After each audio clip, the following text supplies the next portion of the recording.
Welcome to British Car Day Columbus. We made it. The car is here, but the interior is not as far along as we'd like. The seat right now, that is just slid over there with a couple clips and bolted in place. It's not glued. We haven't finished the padding or nothing because we were up till 1 o'clock in the morning getting it just that far along and said, there's no way we can stay up late enough to get this done the way it needs to be done and still wake up in the morning and get to the show. So just look for future installments of us actually finishing the interior properly. So here's the new project. It's a 58 MGA coupe, but the whole front clip, all the suspension, engine, and drivetrain is all from a 74 Mustang II. So it's got the 2.8 liter V6 in it. When I bought this car, it was too cheap to not buy it, but I didn't really want it. And now I decided I'm going to do something with it. We're going to have some fun. So once we're done with that, we're going to start on this. And then of course, we got my autocrosser here as well. And there's several other cars here that I've restored. One of them being this GT right here. This thing has a supercharger, overdrive, and a lot of little custom touches. If you guys want to see a closer look at this car, let me know. Maybe I'll get a full in-depth review of it. And there's also this. I have not worked on this car, but this is another guy in our club has an LS4 in it, where mine's going to have an LS1. So LS4 is a little easier to fit because it's got the small bell housing, so you can put the S10 bell housing and the T5 behind it and not have to cut the heck out of the firewall to make it all fit like I did on mine. Here's another one of my cars that I restored. This thing's been probably 6 years ago now. This car, the only factory sheet metal in it from the original car is the engine compartment, transmission tunnel, and the cowl. That's it. It's been rear clipped with another car, and then I put floors, rockers, sills, castle rails in it, and then we got replacement fenders from other cars, replacement doors, boot lid, and bonnet, as well as the front balance. So this is just the MG side of the show here. We got a pretty decent turnout today. We got a lot of good weather and we had a good forecast. So there's all the Bs. Then we get into the rubber bumper Bs across here.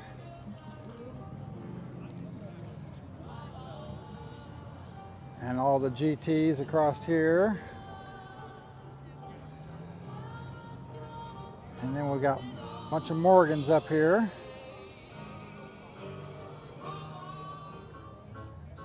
So over here we got all the T-Series cars. This is a J5, I believe that's actually a replica because it's got a B-Series engine in it. Looks like it's mostly based on MGB. We got all the T-Series cars. That's one I've worked on. I rebuilt the engine and did a 5-speed conversion on that one. We got a nice old barn find here. Supposedly sitting in the barn for 60 years and running now. And then there's Captain Oblivious's car. And then there is the MGA that I did last year. And we got another MGA coupe here. This is actually a pretty rare car. It's a 61, 1600, or 62, 1600 Mark II. Yeah. So then here we got all the Healeys. Now that's the Healey that just left my shop the other day. And then we get into some of the TRs. We actually have some interesting stuff, like we got a Gilburn here. You don't see those very often. Another interesting and rare car is a Woosley 1550. It's basically the same basic car as a MG Magnet. And it's rare that we always get a pretty good showing of Triumphs. We got all the TR6s and Spitfires over here. And then a GT6 right there. Over here we got all the TR7s and TR8s. Yes, there's one TR8 there. Now this particular one here you'll be seeing on the channel soon. The same kid that owns the 71 GT just bought that here recently, and we've got to go through that and do some work on it. Now we're up in the Jaguar section, and more Triumphs there. Get some cool old Jags here. Another E-type coupe over there. And then the E-type that we had in the shop here about a month or so ago is right there. He got it out to the show.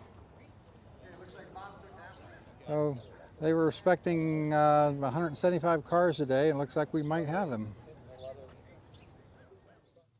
And we're back from the show. Old Green Phoenix drove there and back with no major issues whatsoever. Actually drove surprisingly smooth considering how old those tires are. We just kept it under 50 all the way there to make sure we didn't have any problems. But we do have one issue that did crop up is once it gets driven so far and it truly gets heated through, the oil pressure at idle does start to drop off on it a bit. So we'll have to look into that a little closer. So the MGA actually got a lot of interest. I did not enter it in Diamond in the Rough class, but I had a lot of people who said I was a shoo-in for it. But we had a bit of an oof. When I went to put it back on the trailer, I didn't get the trailer jacked up quite enough. And it appears the left side exhaust pipe hangs just a little bit lower than the right. We caught it on the edge of the trailer and broke the exhaust manifold. So yeah, it did sound pretty darn good, but now it sounds like crap. Guess I should take it out of gear, huh? Thought I already had it out of gear.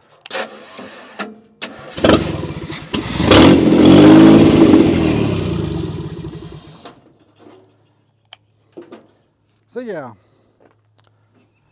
I don't think it's going to be real easy to find an exhaust manifold for this engine, so maybe I'll have to build a set of headers for it. We'll see. So I know there's a few of you out there who are saying, wait a minute, why are you doing the MGA as the next project? Why aren't you doing Ginsu? For those of you who don't know what Project Ginsu is, this is my 1971 MGB GT with an LS1, 6-speed manual, and BMW independent rear suspension under it. I actually started building this before I started the channel, and the channel was kind of supposed to be focused around it, but life gets in the way, and well, I haven't done nearly as much with it on the channel as I had hoped to so far. So if you are new to the channel and you don't know anything about Project Ginsu, there is a playlist on this car. Most of it is from me just telling the story about what I've done to it through pictures and narration of what all I've done before YouTube. There's not a lot of videos from where I was actually working on it, but there are some. So they're not my best videos I've ever done, but they do tell you exactly what's been done and to the extent of modifications that's really been done to this car, and it's quite a bit. Now where I'm at right now, I spent so much time wearing the hat of construction, trying to put the shop together, figure out where I want everything and how I want it set up, and just trying to get the business going again, that it seems that my mindset just isn't quite where it needs to be to really jump into this thing and get done what I need to get done and do it right. I keep coming back and looking at it and looking things over on it and saying, where am I going to start? What am I going to do next? And I'm just not working it out right now. But I'm really ready to start doing some creative metalworking. So that's where the MGA comes in. I'm just going to have some fun with it. we're gonna play, we're gonna have fun. I'm not gonna try to make it like super uber nice and perfect. We're just gonna have some fun and build something neat out of it. Or maybe not. But we'll have fun at it either way, you know? It'll either be great or it'll be just odd and weird and strange, one or the other. But that should help me get back into the metalworking, because I've done very little in the last 6 months, especially since my metalworking job went away. And I get my hands dirty, get back into it, get the creative juices flowing, and that should get me ready to get back onto this thing and hopefully hit the ground running.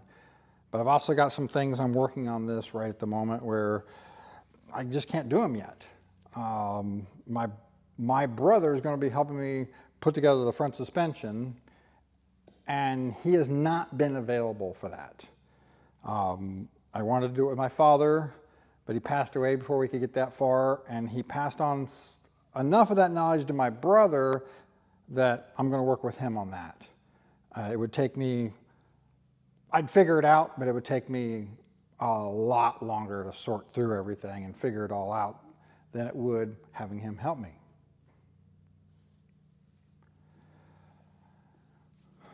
So since I've been waiting on him to be able to do that, and it seems like a lot of what I've been wanting to do to the car is hinging on getting that done, you know, that's why I haven't been working on it.